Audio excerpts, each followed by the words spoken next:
Hello hi friend मु पिनू आपण मानक स्वागत करुच्ची मो यूट्यूब चैनल को। मु आज आपण मानक देखेबी 34 size cutting blouse. 34 size cutting blouse पई 80 पॉइंट कपड़ा निहाती आवश्यक। आपण माने 80 पॉइंट कपड़ा नेबे। मैं कपड़ा को देखंतु फोल्ड कर रखी देछि। मु आपण मान मेजरमेंट देखौछि। Length 13 inch, chest 34 inch, shoulder 11, कमर 30, मोहरी 12।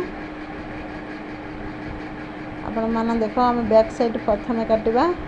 मोर लेंथ 13 इंच, मु गोटे इंच एक्स्ट्रा रखुची। 14 इंच रे लेंथ रे मु मार्जिन देली। देखंतु शोल्डर हमर 11 इंच थिला, मु 5.5 इंच रे मार्जिन देली।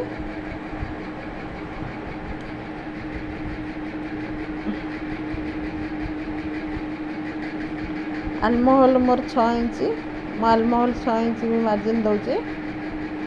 आलमोहलटा 6 इंच रे मार्जिन दिया गला। आपण माने स्किप न करिक शेष जाए भिडियोटे देखिए, ना आपण माने किछि बुझी परिबेनी।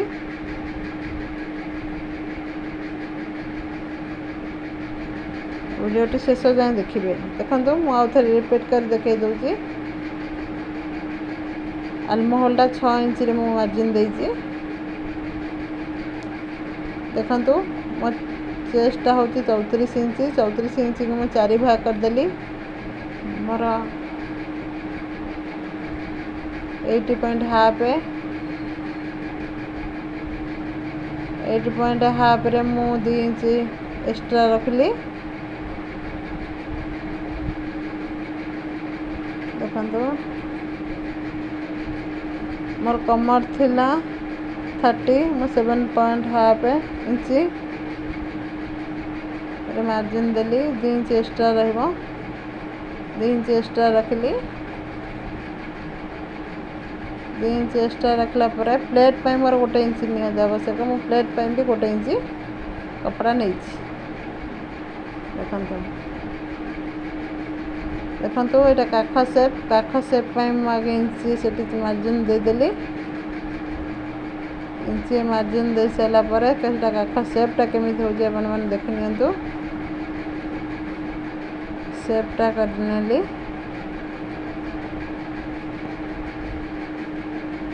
काख सेपटा केमिति हे गला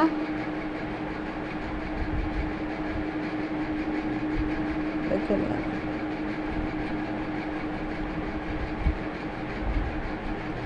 देखंतु हमर प्लेटटा पकेया पई देखंतु बैक नेकटा काटिया पई 2 इंच नेली। देखंतु लेंथ 3 इंच रे देइछि। अपन चाहिले भी जदि वाइड करिया बेका चाहिबे आउ भी देई परिबे। देखंतु एटा केमति सेव होउछि। गोटे इंच रे दे सेव करले।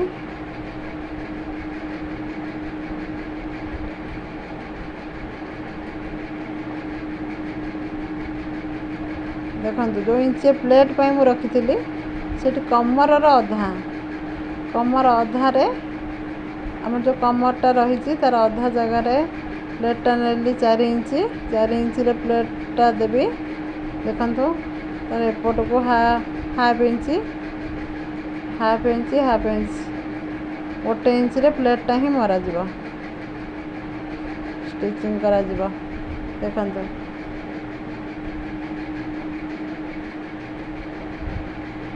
मु कटिंग कर नेली। अपन माने भी देखि केमति काटि परिबे।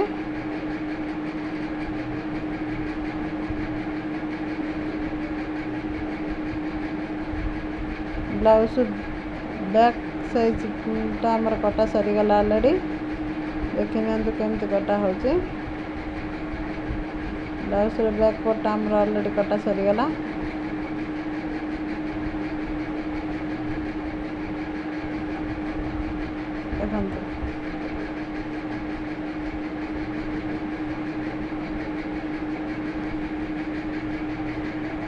देखंतु फ्रंट पट काटिबा। जदि कपड़ाटा सीधा नहीं मु आगे टिके कपड़ाटा को मार्जिन रे सीधा कर देछि।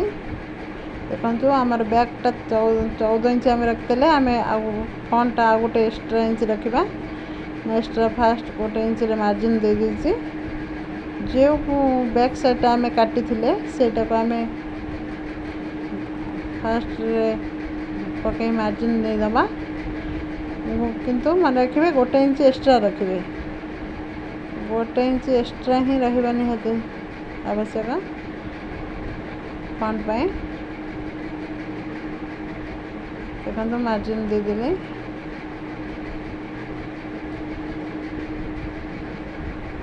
देखो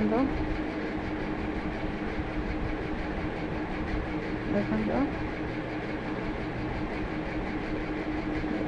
देखो ये मुझे 2 इंच नहीं इंच 5.5 इंच मु मार्जिन देची फ्रंट बैक एक 5 इंच मार्जिन देली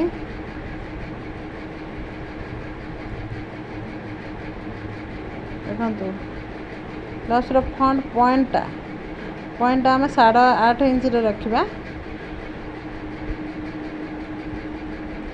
देखो यहाँ भी पट कटा हाँपाई प्लेटा आम 3 इंच मरा देखो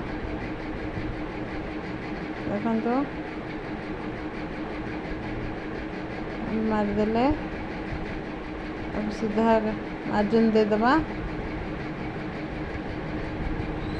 मार्जिन दे सारा पर आम हाफ इंच एक्स्ट्रा रखा हाफ इंच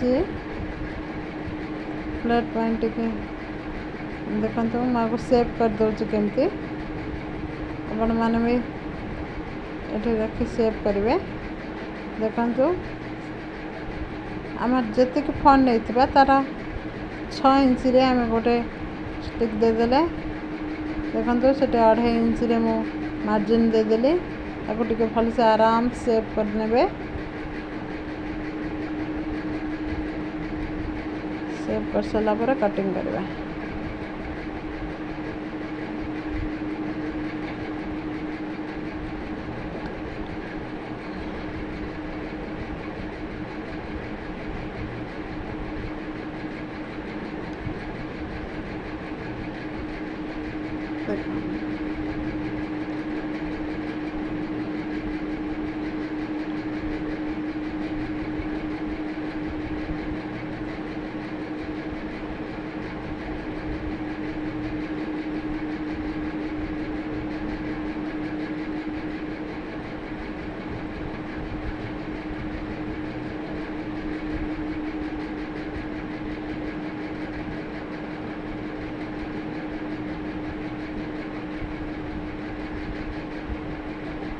देखिए टे पूरा केमती आमर साइड फ्रेमटा बाहर पड़ा देखो आम जो पपटा काटी नवा से पपटा केमती काटे आप आगे देखी नि आमर लेंथ नहीं 8 इंच 8 इंच लेंथ नहीं वेस्टा 5 इंच नहीं वेस्टा 5 इंच आमर नहीं मार्जिन देदे देखो 5 इंच आम वेस्ट ना सारापर गोटे इंच मुझे मार्जिन देदेली सेटा को मु सेव कर नहीं जीवी देखो सेव करने गली देखो सेटा को गोटे हाफ इंच लोस्ट करवा हाफ इंच आम यहाँ मार्जिन देदेबा जेहतु 34 साइज ब्लाउज पपटा आम 8 इंच लेंथ रे ही पपटा काटिबा कटिंग केमती हो देखो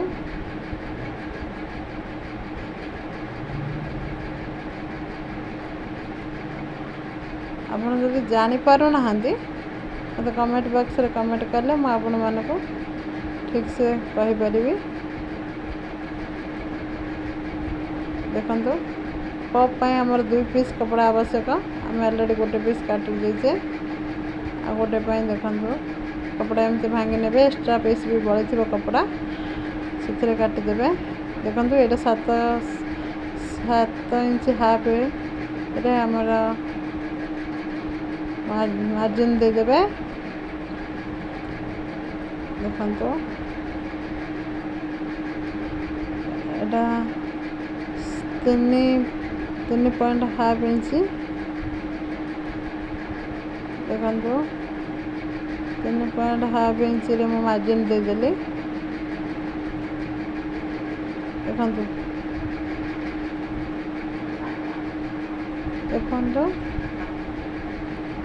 ଏଇଟା ହେଉଛି ଏଇଟା 1/2 ଇଞ୍ଚ ଆଉ ସେପଟେ 1/2 ଇଞ୍ଚ ଛାଡ଼ିଦେବେ।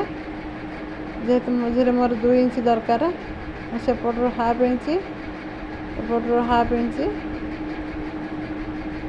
ଦେଖନ୍ତୁ ଆଜି ପଏଣ୍ଟଟାକୁ ଗୋଟେ ସେପ୍ କରିବି। 1/2 ଇଞ୍ଚ ଉପରକୁ ତଳୁ ବି 1/2 ଇଞ୍ଚ ଛାଡ଼ି ଦେଇଛି। ଦେଖନ୍ତୁ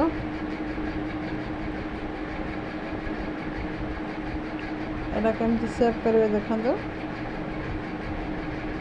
ପଏଣ୍ଟ ଜାଗାରେ ସେଇଟା କେମିତି ସେପ୍ କରୁଛି ଆପଣମାନେ ଟିକେ ଲକ୍ଷ୍ୟ କରନ୍ତୁ, ଜାଣିପାରିବେ।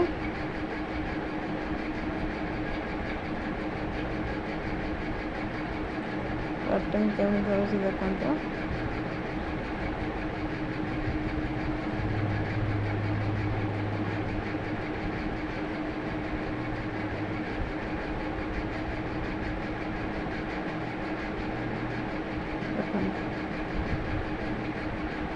ଏଇଟା ଏମିତି ହିଁ ରଖାଯିବ ପପ୍ଟା ବାହାରିବା ପାଇଁ। କପଡ଼ାଟା ଏମିତି ହିଁ ରଖାଯିବ ପପ୍ କଟିଂ ପାଇଁ। ତାପରେ ଦେଖି ନିଅନ୍ତୁ ଏଇଟା ସାଇଡ଼୍ ବେସ୍